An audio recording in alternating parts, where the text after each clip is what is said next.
A look from above at a district who teachers say is bursting at the seams. Good evening. I'm Madeline Overturf. Charlie Sakaitis has the evening off. Welcome to our news at 5.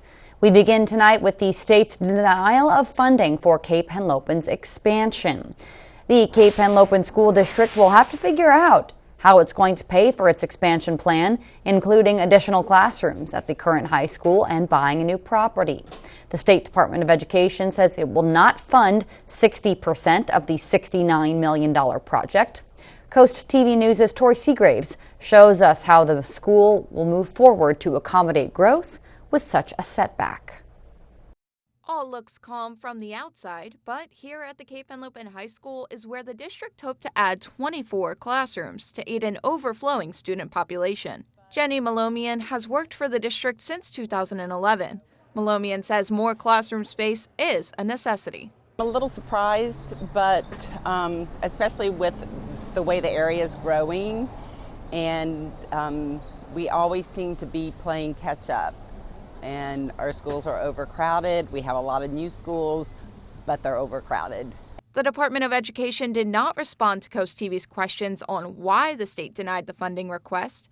However, it did approve Cape's plans to relocate the district office building, along with a pool and bus facility off of Cedar Grove Road. But again, with no help financially and on only 59 acres of the parcel instead of 103 as shown here. Now, with a strong need for local funding, Debbie Strauch hopes people in the area will help serve current and future students. It expands the kids' opportunities. Like if you're going to add a pool, you can have a swim team.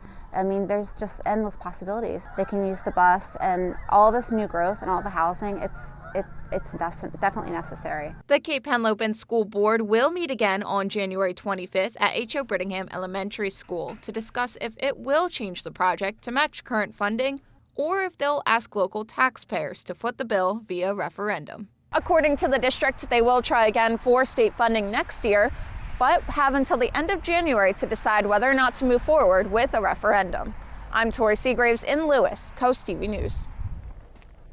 For those who aren't familiar, a referendum is held by districts often when they have a major project and need more funding.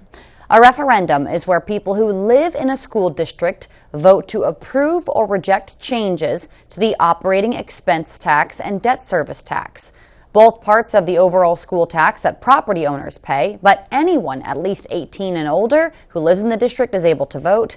In many cases, the referendum-approved tax increases are usually temporary, and they go away as the projects are completed.